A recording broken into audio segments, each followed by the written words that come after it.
Hello, कैसे हो बच्चों? बच्चों, आज हम पाठ पढ़ेंगे काले मेघा पानी दे।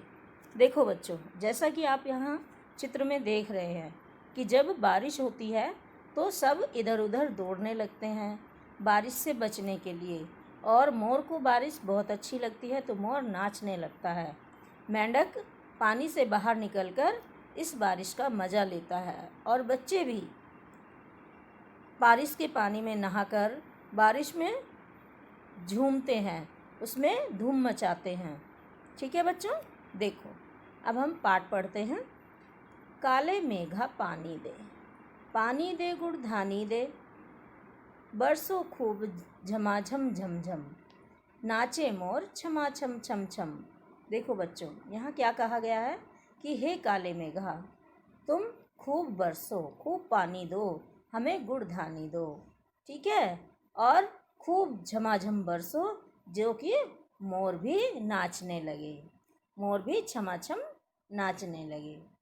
खेतों से खलियानों तक, पर्वत से मैदानों तक। खेतों से खलियानों तक यानी खेतों से गांव मोहल्लों तक तुम खूब बरसो। पर्वत से मैदानों तक, पर्वत से लेकर खूब समतल पृथ्वी तक यानी हरे भरे मैदानों तक तुम खूब बरसो। धरती को रंग धानी दे, काले मेघा पानी दे।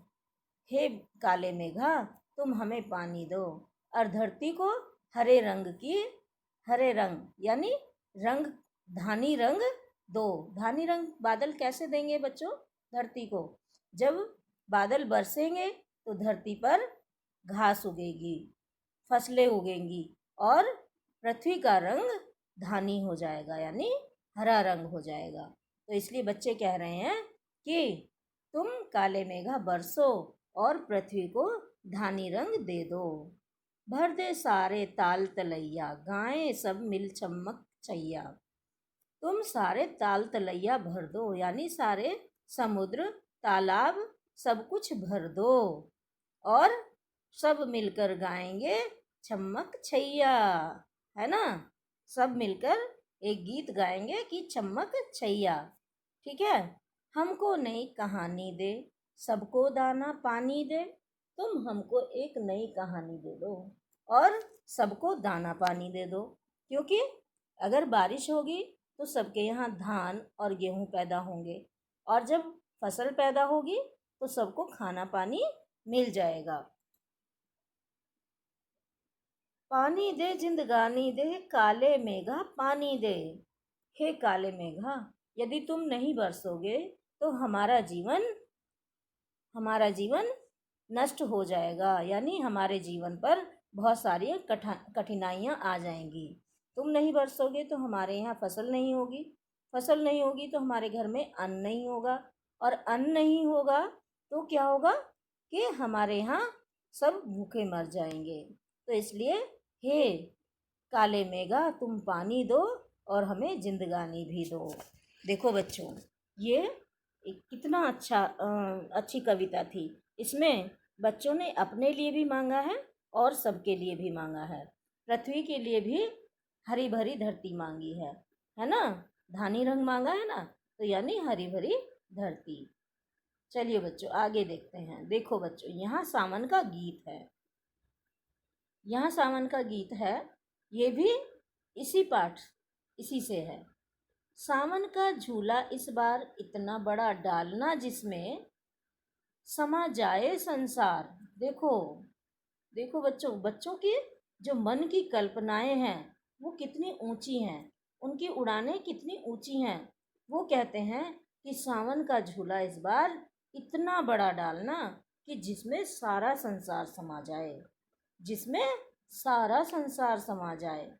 उस डाली पर जो फैली है आसमान के पार, उस रस्सी का कोई न जिसका पारावार।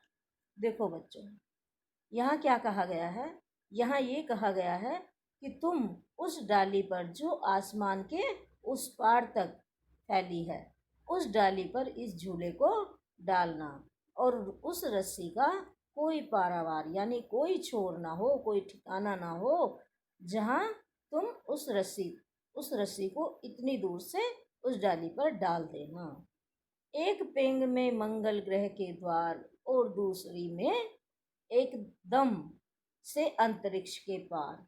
देखो बच्चों, यहाँ क्या कह रहे हैं बच्चे कि यदि मैं एक पेंग बढ़ाऊं, एक बार झूलूं तो मैं मंगल ग्रह के द्वार तक पहुंच जाऊं, और दूसरी बार झूलूं तो मैं अंतरिक्ष को भी पार कर जाऊं। क्या कर जाऊं बच्चों? अंतरिक्ष को भी पार कर जाऊं।